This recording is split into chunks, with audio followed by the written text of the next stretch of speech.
All right, so let's take a look at another scenario of forces acting in two dimensions. So, when we're dealing with inclined planes, just like before, we don't care about the horizontal dimension, we don't care about the vertical dimension. Rather, the dimensions that interest us are the dimensions parallel to the incline and the dimensions perpendicular to the incline.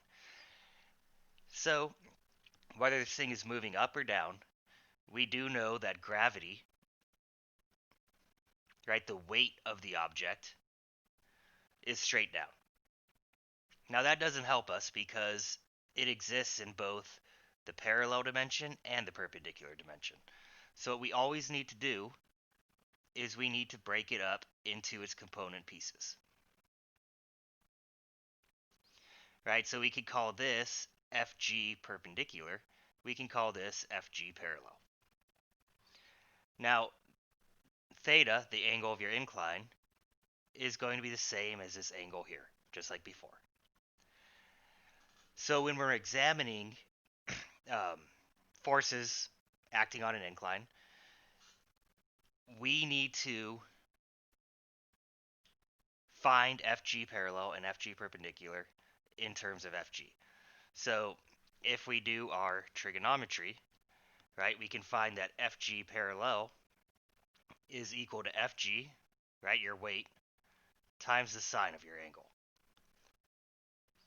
While FG perpendicular is your weight, mg, times the cosine of your angle. Now, one big thing to recognize here is that FG parallel is always pulling down, right, down the slope.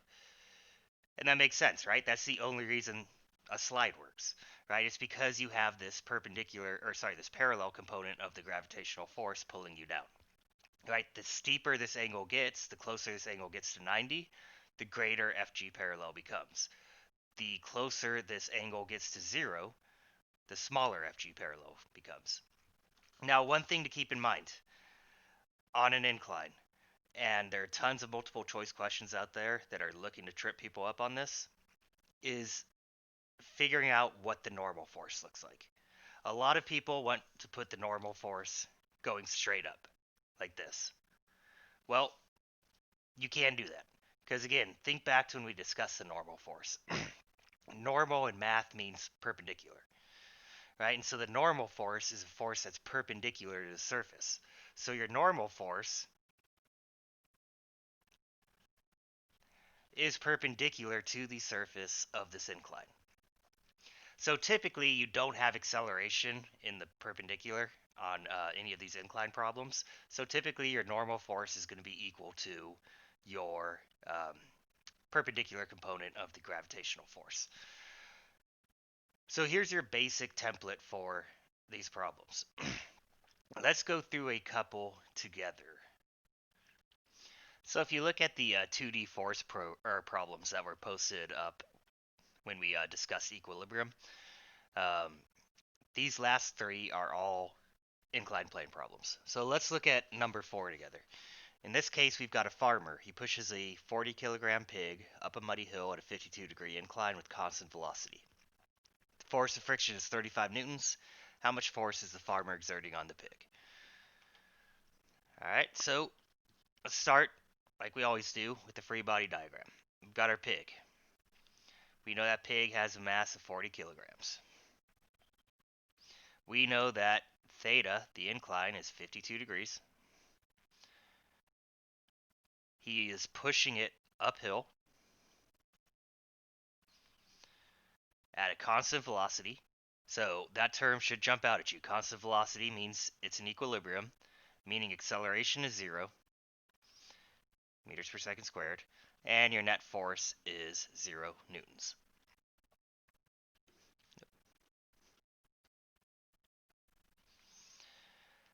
All right, we know we've got a force of gravity straight down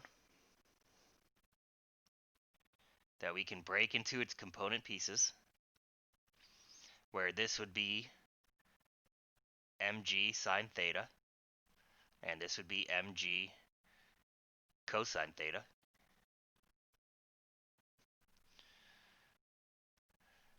We know we've got a normal force, again, make sure it's perpendicular to the surface of the incline. He's applying a force uphill. And he's encountering 35 newtons of friction. So 35 newtons.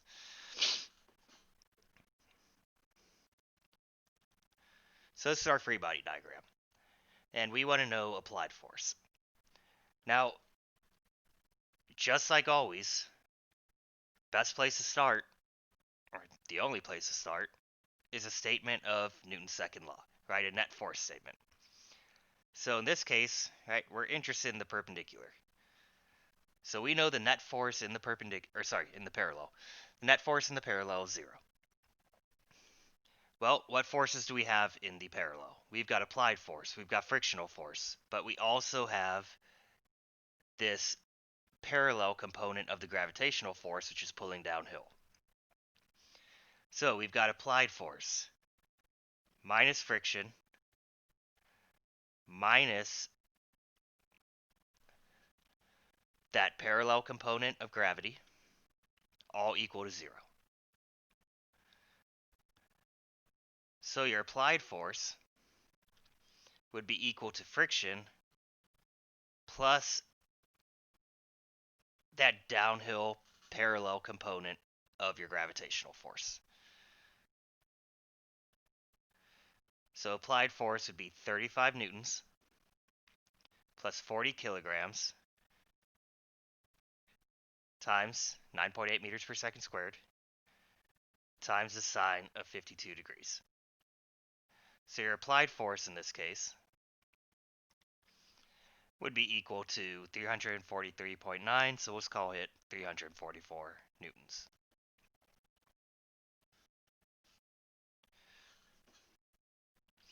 Alright, so again, it's not anything new we're doing. We're just, instead of examining the horizontal and the vertical, we're examining the parallel and the perpendicular.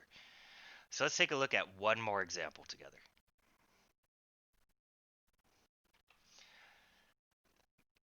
So number 5 on that, we have a 90 kilogram man slides down a muddy hill at a 25-degree incline. The force of friction is 20 newtons, and we want to know what's the man's acceleration. So again, we want to start with the free body diagram. So we've got our incline. We've got an angle of 25 degrees. We've got our guy sliding downwards. We know that he has a mass of 90 kilograms. We know he encounters a frictional force of 20 newtons. We want to know acceleration. There's a normal force. There's a gravitational force. And again, we can break that gravitational force into its component pieces.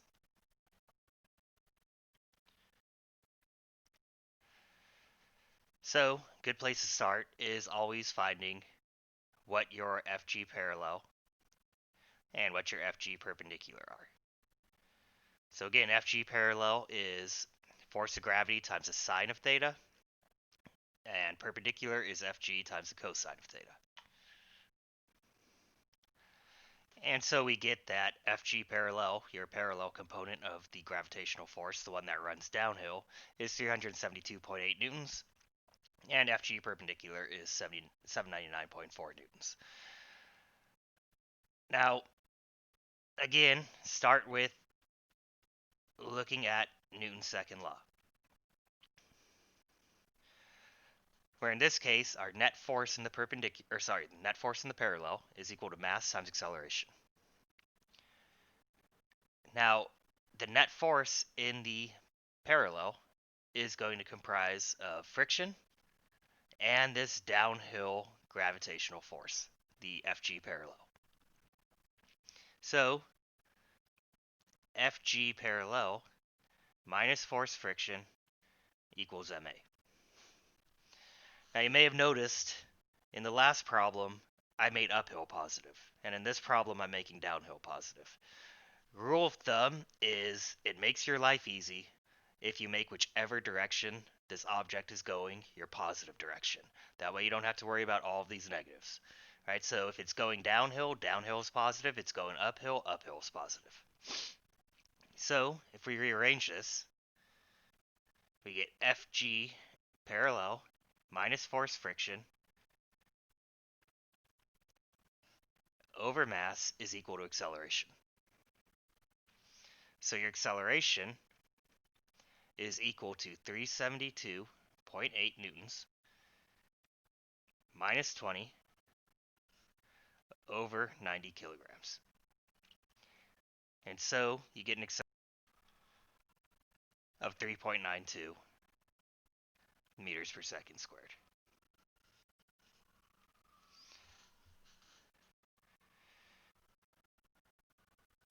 Right, so again, nothing new. You're just examining the net force in the parallel and the perpendicular rather than the horizontal and the vertical. Now I'm attaching a list or a set of problems that deal with this. I'll post the key here tomorrow. Yeah, let me know if you have any questions, and see you in the live sessions.